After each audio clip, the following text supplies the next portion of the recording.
22,000 మంది ఎన్హెచ్ఎం ఉద్యోగులు గత 20 సంవత్సరాలుగా పనిచేస్తున్నాం.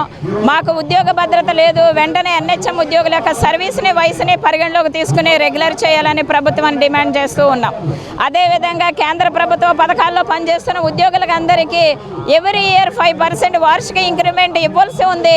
నేటికి 4 సంవత్సరాలు గడుస్తున్నా నేటికి అది అమలు చేయలేదు. వెంటనే వార్షిక ఇంక్రిమెంట్లు అమలు చేయాలనేది మేము ప్రభుత్వాన్ని డిమాండ్ చేస్తూ ఉన్నాం.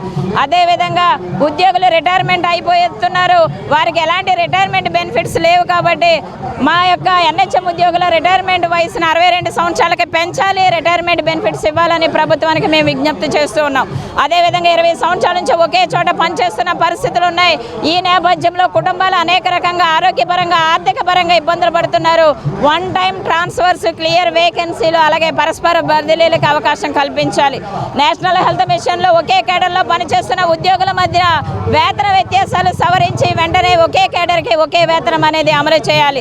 రేషనలైజేషన్ పేరుతో ఉద్యోగులను కుదించే ప్రయత్నాలు ప్రభుత్వం చేస్తుంది. అది వెనక్కి తీసుకోవాలి. ఉద్యోగ భద్రత కల్పించాలి.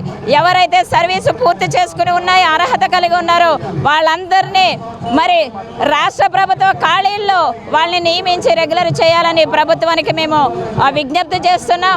ఇప్పటికే ఈ అంశాల మీద గౌరవ సీఎం గారికి, హెల్త్ మినిస్టర్ గారికి, ఉన్నత అధికారులకు అందరికీ తెలియజేస్తాం. నేటికి స్పందించలేదు. అందుకనే ఈరోజు ధర్నా చౌక్ వేదికగా రాష్ట్ర మహాధర్నా ద్వారా మరొకసారి మీకు విజ్ఞప్తి చేస్తున్నాం. మీరు భవిష్యత్తులో మా న్యాయమైన డిమాండ్స్ నెరవేర్స్తే సరే, లేదంటే ఐక్యంగా మరొకసారి ఉద్యమానికి మేము ముందుకు వెళ్తామనేది ప్రభుత్వానికి తెలియజేస్తూ ఉన్నాం.